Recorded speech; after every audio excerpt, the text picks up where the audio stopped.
आणि आता पाहणार आहोत महत्त्वाच्या बातम्या।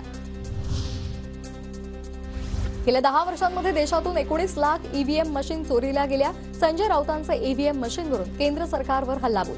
मशीनचा अद्यापही शोध लागलेला नाही। हा सर्व प्रकार संशयास्पद। मराठा समन्वयक योगेश केदार आणि ओबीसी नेते प्रकाश शेडगे यांच्यामध्ये मुंबईमध्ये बैठक। दोन्ही समाजातील संघर्ष टाळण्यासाठी भेट। समाजात तेढ निर्माण होऊ नये, नेत्यांची भावना। हा महाराष्ट्र आहे, रोज भूकंप होण्यासाठी जपान नाही। राऊतांचं महाजनांच्या दाव्यावर प्रत्युत्तर।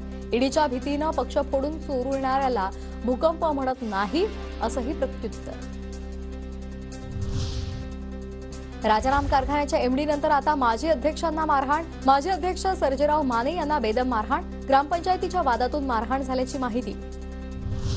22 जानेवारीला उद्धव ठाकरे नाशिकच्या दौऱ्यावर। काळाराम मंदिरासह पंचवटीमध्ये दर्शनासाठी जाणार। गोदावरी तीरी महाआरतीही करणार।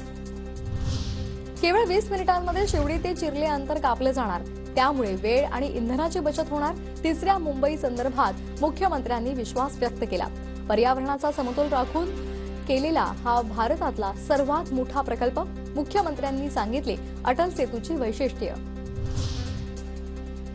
शिवरायांची वाघनखं आता एप्रिल किंवा मे महिन्यांमध्ये भारतामध्ये येणार। ब्रिटन सरकारची वाघनखं सुपूर्द करण्याची प्रक्रिया अद्यापही सुरूच। याआधी जानेवारी महिन्यांमध्ये वाघनखं आणण्याची झाली होती तयारी।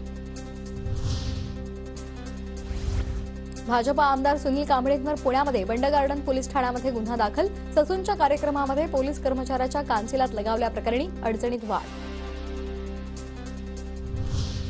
काही नालायक लोकांमुळे ठाकरे गट सोडायची वेळ आली आहे। ठाकरे गटाचे नेते अनिल जगताप यांची खंत।